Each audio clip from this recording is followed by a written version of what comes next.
جس کے بارے میں حضرت سلمان فارسی رضی اللہ تعالیٰ عنہ نے یہ بیان کیا کہ حضور نے ہمیں یہ خطبہ ارشاد فرمایا شعبان کے آخری دن، فقال، اور فرمایا یا ایھا الناس، اے لوگو، قد اضلکم شہر عظیم، تم پر ایک عظمتوں والا مہینہ سایہ فگن ہو گیا ہے۔ ذل کہتے ہیں سائے کو، اضلکم تم پر سایہ فگن ہو گیا ہے، ایک بہت عظمتوں والا مہینہ۔ اب دیکھیں یہ وہی ہے بات جو انگریزی کے محاورے میں ہے کہ coming events cast their shadows before, آنے والے واقعات کا ایک سایہ سا پہلے سے پڑ جاتا ہے۔ تو ابھی مہینہ شروع نہیں ہوا رمضان مبارک کا، لیکن وہ آیا چاہتا ہے، تو گویا کہ اس کا ایک سایہ پہلے آ گیا ہے، جس کو حضور فرما رہے ہیں کہ تم پر سایہ کر لیا ہے ایک ایسے مہینے میں کہ جو بہت عظمتوں والا ہے۔ شہر مبارک، وہ مہینہ بہت برکتوں والا ہے۔ شہر فیہ لیلۃ خیر من الف شہر، یہ وہ مہینہ ہے کہ جس میں ایک رات وہ بھی ہے کہ جو 1000 مہینوں سے افضل ہے۔ اور یہ ظاہر بات ہے قرآن مجید کی صورت ہے مکمل، انا انزلناہ فی لیلۃ القدر وما ادراک ما لیلۃ القدر لیلۃ القدر خیر من الف شہر، اس کی طرف اشارہ ہے۔ اب اس کے بعد جو جملہ ہے جعل اللہ صیامہ فریضۃ، اللہ نے اس مہینے کا روزہ رکھنا فرض قرار دے دیا ہے۔ وہ قیام اللیل، ایک تو قیام اللیل کے لفظ پر غور کیجیے، اور اس کی راتوں کے دوران کھڑے رہنے کو تطوعا، آزاد مرضی پر چھوڑ دیا ہے۔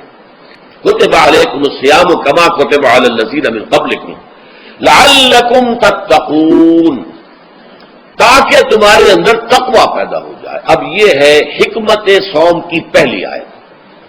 تقوی کسے کہتے ہیں؟ بچنا۔ کس چیز سے بچنا؟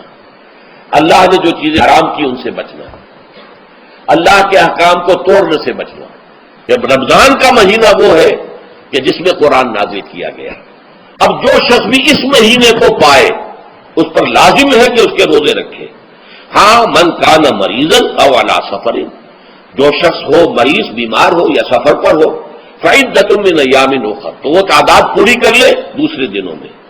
یرید اللہ بکم اليسر ولا یرید بکم العسر، اللہ تمہارے ساتھ آسانی چاہتا ہے، سختی نہیں چاہتا۔ اچھا، روزے کا اس سے تعلق کیا ہے یہ سمجھ لیجیے۔ دیکھیے، ہمارے گناہوں کا سب سے بڑا سبب ہمارے نفسانی تقاضے ہیں۔ ہم ایک حیوان بھی ہیں، اور حیوان سے بڑھ کر بھی کچھ ہے، وہ میں بعد میں عرض کروں گا، لیکن حیوان تو ہے۔ جیسے ہر حیوان کو کچھ خوراک کی ضرورت ہے، ہمیں بھی ضرورت ہے۔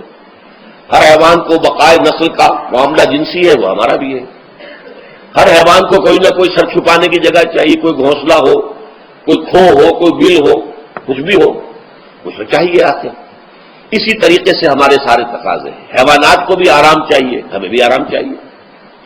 یہ حیوانی تقاضے جو ہیں، جن کو ہم کہیں گے اینیمل انسٹنکٹس، ہمارے وجود کے اندر ہے یہ، اور ان کا تقاضا ہمارے اندر سے ابھرتا ہے۔ یہ جو کیفیت انسان کی ہے، اس کے لیے ایک مشق جو ہے وہ روزہ فراہم کرتا ہے۔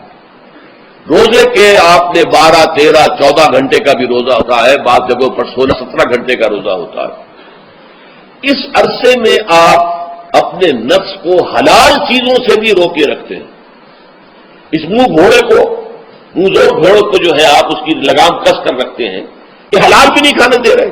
یہ پابندیاں نفس کے اوپر لگانا، یہ ایک مشق ہے، یہ ایک ریاضت ہے۔ اس ریاضت کا حاصل یہ ہونا چاہیے کہ انسان بقیہ 11 مہینوں میں اپنے آپ کو حرام سے تو بچائے نا۔ یہاں وہ حلال سے رکا ہوا ہے اللہ کے حکم سے، کہ حلال چیز بھی نہیں کھا رہا، دن بھر نہیں پی رہا، دن بھر نہیں اپنی کوئی شہوت پوری کر رہا، دن بھر حلال ذرائع سے بھی، تو اس سے اس کے اندر یہ ایک، اس کو ہم کہیں گے سیلف کنٹرول پیدا ہو جائے، اپنے نفس کو قابو میں کر لے۔ یہ گویا کہ اس کا سب سے پہلا اس روزے کی ریاضت، روزے کی مشق کے حوالے سے یہ اس کی حکمت ہوئی کہ اس سے کے ذریعے سے انسان میں سیلف کنٹرول پیدا ہونا، ضبط نفس۔ شہر رمضان الذی انزل فیہ القرآن ھدی للناس وبینات من الہدی والفرقان، یہ قرآن کیا ہے، کیا بنا کر نازل کیا گیا؟ یہ حال ہے یہ لوگوں کے لیے، پوری نوع انسانی کے لیے ہدایت ہے، اور یہ ہدایت بینات کی شکل میں آئی، واضح تعلیمات جن میں کوئی شک و شبے کی گنجائش نہیں، از خود روشن۔ بینہ اسے کہتے ہیں وہ شے جو از خود روشن ہو، جس کو ہم کہتے ہیں کہ آفتاب آمد، دلیل آفتاب۔ جب سورج طلوع ہو گیا تو اپنے وجود پر وہ خود دلیل ہے، اسے کسی اور دلیل سے ثابت کرنے کی ضرورت نہیں ہے، از خود واضح۔ تو بینات من الہدیٰ، جو قرآن کی بنیادی ہدایت ہے وہ بینات پر مشتمل ہے، واضح چیزیں جو انسان کے لیے، اس کی فطرت کے لیے جانی پہچانی چیزیں ہیں۔ یہ کوئی باہر کی چیز نہیں آ رہی ہے، اس کے قلب کی گہرائیوں کے اندر یہ سب کچھ موجود ہے، اور اس کی گواہی اس کے قلب کی گہرائیوں سے نکلتی ہے۔ جہاں دیکھنا تقریر کی لذت کے جو اس نے کہا، میں نے یہ جانا کہ گویا یہی میرے دل میں ہے، اس نے تو میرے اپنی فطرت کی ترجمانی کی ہے۔ والفرقان، بینات من الہدیٰ والفرقان، یہ بینات کا اطلاق فرقان پر بھی ہو رہا ہے، حق و باطل کے اندر فرق کر دینے والی شے۔ بین صورت میں یہ حق ہے، یہ باطل ہے، یہ جائز ہے، یہ ناجائز ہے، یہ غلط ہے، یہ صحیح ہے۔ یہ ہے قرآن مجید کی عظمت کا بیان۔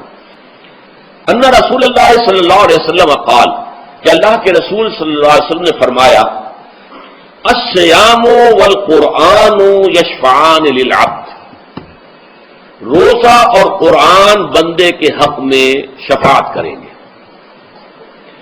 یقول الصیام، روزہ یہ عرض کرے گا اللہ کی جناب میں، اے رب پروردگار، انی منعتہ الطعام والشہوات بالنہار، میں نے تیرے اس بندے کو دن کے دوران کھانے پینے سے اور اپنی شہوت کا تقاضا پورا کرنے سے روکے رکھا، یہ میری وجہ سے روکا رہا، تو میری شفاعت اس کے حق میں قبول فرما، فشفعنی فیہ، میری شفاعت اس کے حق میں قبول فرما۔